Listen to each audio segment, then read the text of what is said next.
All right. Good morning. Good morning. Michael and Israel here for another Tech Tuesday. Um, how's your day going so far? Busy. Busy. Yes. That seems to be. Rainy. Enjoyed a day off yesterday, I'm sure. Well, Yeah. I want to start off real quick for those that are shopping for boats. We are going to say it over and over and over and over again. We're kind of in unprecedented times. We've got a lot of boats that are reserved for months out, motors, everything. It's hard to really put just blanket numbers out there. So the easiest thing to do if you're really shopping for stuff is give us a shout, get in touch with us, text us, call us, whatever way you want to. But working with us to figure out what is truth, because it seems like every couple of weeks there's new information coming out. So just want to keep beating that drum. yeah. But parts and stuff we seem to be doing fairly decent, right? Yeah. So And we have some boats come in that the deals fall through. So, Yep. Yep. if you're looking, sometimes some of those fall through the cracks and give opportunity to somebody else. Yep, I think we've had one or two pontoons in the last couple weeks that managed to get out there for sale. Yeah. All right, so guys, drop the question in there if you've got a tech question for us. I grabbed a couple out of the Yamaha owners group. If you don't get anything in there for us, if you don't have any tech questions, then this will be pretty quick. Out, please, if you're watching this where Bucks Island has shared it into a group, you need to click into the Bucks Island post and put the comment there. If you comment on the shared post, and I hope this makes sense, if you comment on the shared post, the software, it won't pull that comment in, so I won't be able to see it live, and we'll have to cover it later. We have that issue every now and again. But yeah, what do we got? Something way too big. Give me a sec. Sorry. Mild technical issues. There we go. Let's get that up there. All right. Shane, 2006 Mercury 40 FI. Filter housing is not keeping fuel in it. Mechanical pump doesn't seem to have any vacuum when running. Thoughts? Well, that's if it's the little filter on the side, on the top right of the engine, it's got an O-ring in there, so it can probably leak and run fine, but I would definitely, you know you can replace that whole housing. It's almost the same price as if you change the filter. I think they're about 30-40 bucks. Okay. So I would just encourage you to find one and replace it, because you get fuel in there. Sometimes those fumes will build up, hit that starter, and there's a spark. Where the flywheel. I've seen a spark, and it can cause that cowling to shoot up in the air and bad things happen. So, Cowling is generally not designed but to fly. there is an O-ring on that filter housing, and sometimes that O-ring just gets compressed and won't hold anymore. So, but I would just replace the whole thing. All right. Well, hope that helps, Shane. All right, no more. I'll grab one of my questions here. Is there a way to determine my fuel miles per gallon? I have a 97 SS. Is that a 2 or an EFI 225 with original gauges? Well, if you want to do miles per gallon, then your best thing to do is if you have a GPS, you can set a trail and run a day. Run your normal route, and then just see how many miles that trail is, and then refill your boat up, and then you just do the normal, however many miles you've run, and divide into that number with how many gallons you put in your boat. So if you ran 150 miles and you put 10 gallons of gas in there, then you've got 15 miles a gallon. Yeah, which would I think be pretty decent fuel mileage for a Yeah, well, 225. But probably not going to be that, but that was easy. Yes, easy math. I hate math in public. Mm-hmm. But yeah, I think especially on a 97, hey, fill the tank up and Yeah. see Most what you of the can time, do. they like to because the number is a little easier to decide. That they like to give you uh, gallons per hour, Yeah, which is a whole other equation. And I won't really get into that if you want miles to a gallon. So.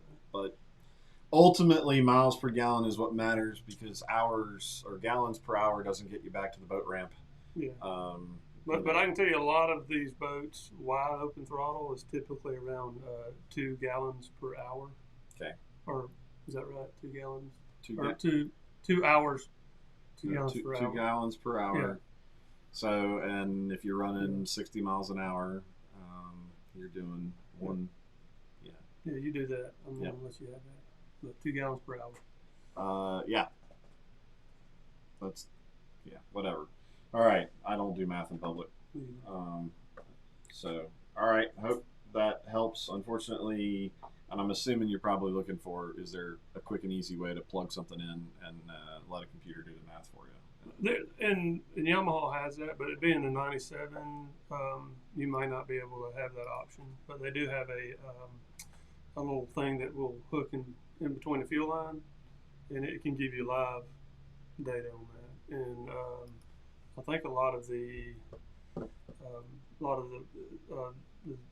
6Y9 gauges have Mm-hmm. that capability for Yamaha.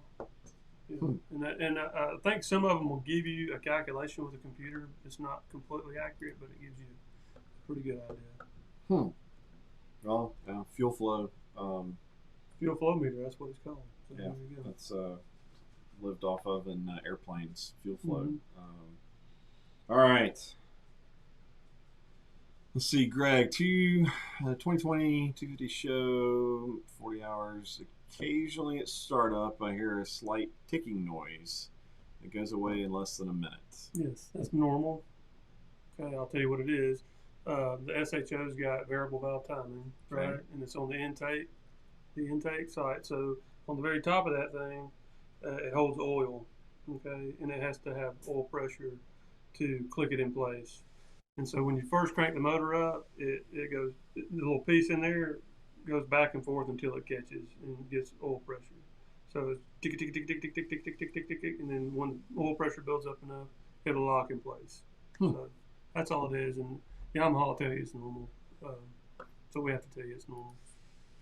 So is it going to do that for the life of the motor? Yeah, yeah. If it sits for a while and gets cold, all that oil ends up draining out of the cam Okay. and out of that little, that mechanism, and it's just got to find its way back up there. So it's not a critical, lubrication point. That's the good news. That they use the oil pressure to actually turn the cams when the Okay. variable valve kicks in, Okay. and they have a solenoid when you get below 2,000 RPMs and above 4,000 RPMs that lock it in place or unlock it.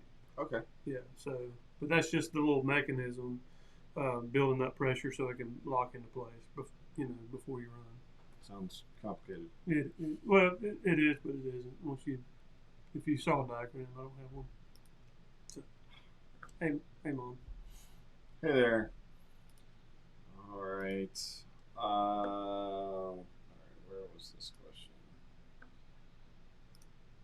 I need another question, guys. So drop me something in here. This might end up being our last one.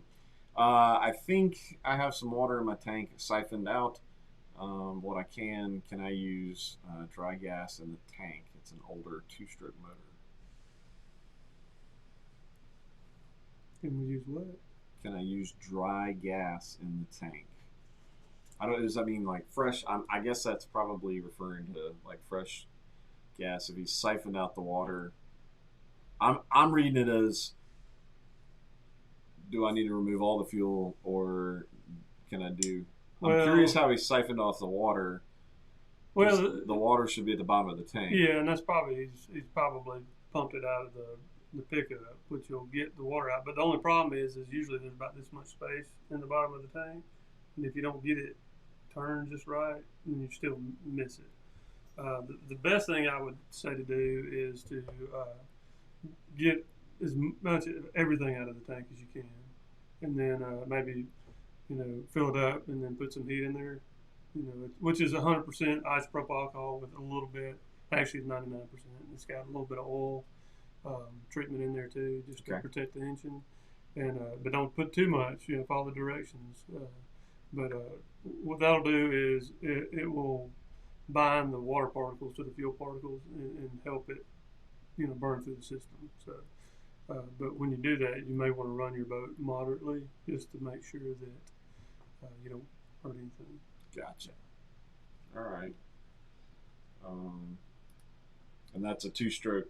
That's out of the Yamaha owners group. Yeah. So. And if your engine's oil injected, you may want to put a little bit of oil in the gas until it's all gone, and that'll give you a little bit of extra protection. All right. Well, I think that's all the questions I've got queued up. We got a couple. Anything? So we're winding down. Everybody's getting back into school. What do folks need to be thinking about as we prepare to put the boats up for the season? Start thinking about winterizing, but if you've been by here, you can. It looks like we have a lot of boats out there for sale, but they're actually here to be worked on. Unfortunately, with the COVID and people buying more boats more than normal, you have the other side of that coin. They have to be serviced and they have to be fixed, warranty work and stuff. So that's really tripled, quadrupled our load this year. Gotcha. And even the people that already had boats that hadn't been using them decided to use their old boats that had been sitting up, which also increased our workload. So we have probably more boats on our lot to be worked on than we ever have. So, we all have to kind of be patient with that, unfortunately. So call, Our guys can only work on the one in front of them. Right. Every now and again we get somebody that shows up randomly wanting to drop the boat off, and that's which is okay, but we can only work on so many at one time. Yeah. So be thinking ahead, and if you are thinking about maybe swapping out boats for next season, now is the time. I think at the rate we're going, if you show up in February or March to buy pretty much any boat, I think you're going to have a real tough time.